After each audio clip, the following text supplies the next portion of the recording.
अपनी टेक दिखाने के लिए बहू के स्वाभिमान के चीतड़े क्यों।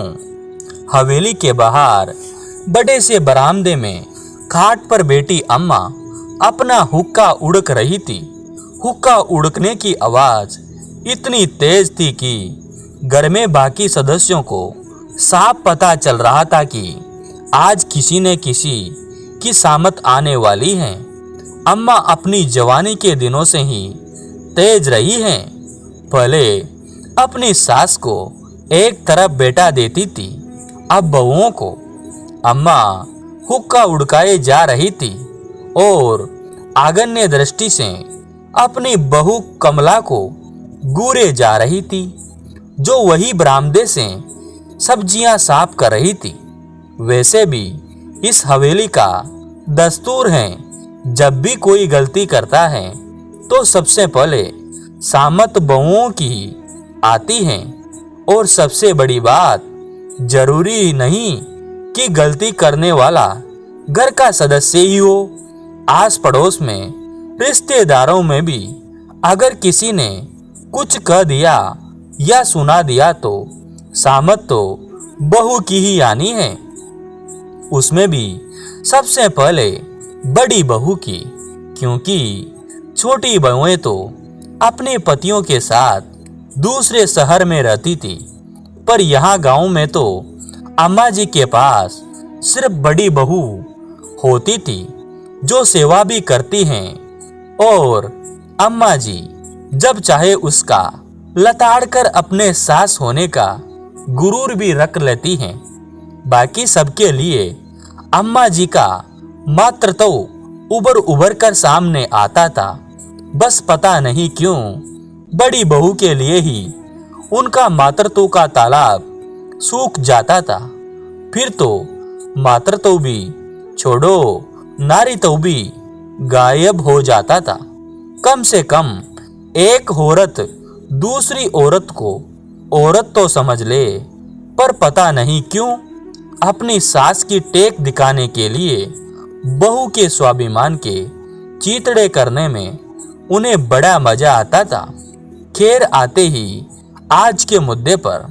आज पड़ोस की बिमला काकी की नई नवेली बहू बिना घूंघट के अपने पति के साथ फिल्म देखने गई थी। बस अम्मा जी को यह बात नागवार गुजारी। उसी जगह पर उन्होंने बिमला काकी को दो बात सुना दी। अरे बिमला, कोई लाज शर्म है या नहीं तेरी बहू में? ऐसे उगाड़ चाचरे अपने पति के साथ घूमने जा रही हैं और तू भी यहीं खड़ी देख रही है, समझा नहीं सकती उसे? अरे अम्मा, आजकल तो यह सब चलता है। आजकल कौन बहू से घूंघट करवाता है? बहू से अपनापन रखेंगे तभी तो वो हमें अपना मानेगी। छी, तनिक भी अकल नहीं है तुझ पर। तेरी जैसी सास ही होती है जो बहुओं को सिर पर बिठा लेती है। एक हमारी बहू को देखो, 20 बरस हो गए, मजाल है कि सिर पर से पल्लू भी हट जाए या उसकी तेज आवाज भी निकल जाए। अम्मा, अब तो बाबी क्यों जीने दो। कब तक उन्हें नई नवेली बहू की तरह रखोगी? मेरी बहू है, मैं जैसे चाहे वैसे रखूं। तू तेरे काम से मतलब रख और अपनी बहू को संभाला। इस तरह तो दूसरों की बहुओं को बिगाड़ेगी। अम्मा महू बनाती हुई बोली, जो बिमला काकी को बिल्कुल अच्छा नहीं लगा। उन्होंने उसी समय जवाब दिया, अम्मा, बहू को बहू तो समझो। एक बहू के लिए प्यार दिखाती हो, दूसरी बहू के लिए नफरत। जो साथ है उसका कोई मोल ही नहीं। वैसे भी तुम्हारा घर है, तुम तुम्हारी बहू को संभालो, मैं अपनी को संभाल लूंगी। और कहकर अपने घर में चली गई। बस अम्मा को बिमला काकी का जवाब देना नागवार गुजर गया। अब बरी तो बेटी थी, बड़ास तो किसी ना किसी पर निकालनी ही थी। बहू से बड़ा भड़ास निकालने का जरिया और कौन हो सकता था। किसी और को सुनाती तो दो और सुना कर जाता, तो आ गई घर में और खाट पर बैठकर हुक्का उड़कने लगी और इंतजार करने लगी कि बड़ी बहू कुछ ना कुछ आकर पूछे या बिना पूछे कोई काम करे और शुरू हो जाए। इतने में बड़ी बहू उठकर आई और अम्मा जी से बोली, अम्मा जी क्या सब्जी खाओगे, बता दो, जो खाना भी बना दूं। हाँ काहे पूछ रही हो, तू भी अपनी मनमर्जी की कर। अम्मा जी हमने काहे की मनमर्जी कर ली, हम तो चुपचाप अपना काम कर रहे हैं। मुझसे जबान लड़ा रही हैं, ज्यादा पर निकल आए हैं तेरे, यही सिखाया है तेरे बाप ने। आने दे मेरे बेटे को, बताती हूँ तुझे आज, वही तेरे पर कतरेगा। सास हूँ मैं तेरी, समझी तू। इतने में अम्मा जी का बेटा रामेश्वर भी आ गया। बस फिर तो क्या था, अम्मा जी को पूरा मौका मिल गया बड़ी बहू की हालत खस्ता करने का। उसे देखते ही बोली, देख तेरी पत्नी को आज जवाब दे रही है, मुझे जबान खुलने लगी मेरे सामने इसकी। बस यही दिन देखना बाकी रह गया था, इससे तो अच्छा तेरे बापू के साथ ही भगवान मुझे भी उठा लेता।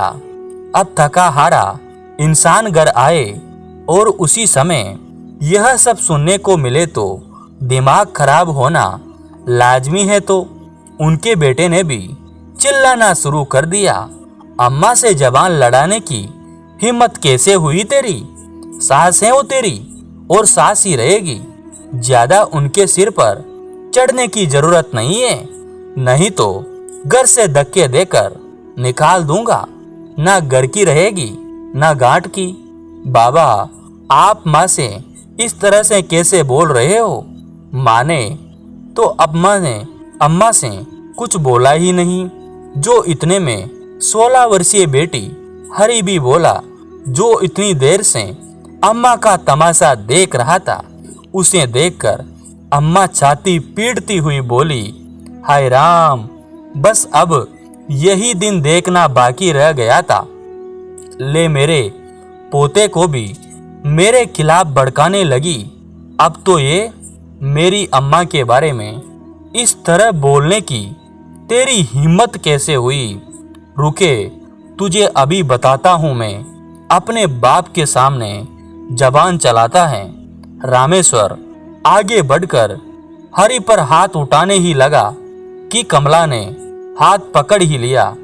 रामेश्वर ने उसे लगभग धक्का मारते हुए कहा, तेरी हिम्मत कैसे हुई मेरा हाथ पकड़ने की, यही सब सिखा रही है तू अपने बेटे को कि अपने बाप के खिलाफ बोले। धक्का लगने पर कमला नीचे जमीन पर जा गिरी, यहाँ तक कि उसका पल्लू सिर से भी हट गया। उसे देखते ही अम्मा ने कहा, इसके साथ तो ऐसा ही होना चाहिए। सास की सास बनने की कोशिश कर रही हैं, अपने बेटे को भी सपोला बना लिया, जो अपने बाप को भी डसने की कोशिश कर रहा है। बस अम्मा जी, बहुत हो गया, 20 बरस से बर्दाश्त कर रही हूँ। हर बार आप अपनी सासपने की टेक दिखाने के लिए मेरे स्वाभिमान के चीतड़े चीतड़े कर देती हो, पर अब और नहीं। खुद का बेटा खुद के पक्ष में बोले तो कितना अच्छा लगता है, लेकिन अगर बहू का बेटा उसके पक्ष में बोल दे तो उसे सपोले का दर्जा दे दिया। खबरदार मेरे बेटे के बारे में कुछ भी कहा तो आज तक जिसने मेरी आवाज नहीं सुनी वो भी मेरी आवाज सुनेगा। फिर कहती हुई कमला डटकर अपने बेटे के सामने खड़ी हो गई। देखकर अम्मा जी और रामेश्वर दोनों चौंक गए। अम्मा जी रामेश्वर की तरफ देखने लगी, पर रामेश्वर से एक बोल ना बोलते बना। अरे तू खड़ा खड़ा देख क्या रहा है, जबान मुंह में ही बंद हो गई क्या? तेरे सामने तेरी पत्नी इतनी जोर से बोल रही है, वह भी उगाड़, चाचरे और थूकी सुने जा रहा है। अम्मा जो आज तक ना बोली वो अब आ जाकर बोली। कहीं ना कहीं गलती तो हमारी भी रही होगी। तू कह देती है और मैं बस इसके पीछे पड़ जाता हूँ। पर आज मेरा परिवार एकजुट होकर मेरे खिलाफ खड़ा है, सिर्फ तेरे कारण अम्मा, कहकर रामेश्वर चुपचाप अपने कमरे में चला गया। और अम्मा जी अपने बेटे को जाते देखते रह गई। समझ गई थी कि अब बहू की जबान खुल चुकी है और वह अकेली नहीं, तीसरी पीढ़ी उसके साथ खड़ी हो चुकी है। दोस्तों, आपको ये कहानी कैसी लगी? अगर अच्छी लगी तो हमारे YouTube चैनल को सब्सक्राइब जरूर कीजिए और ज़्यादा से ज़्यादा शेयर कीजिए।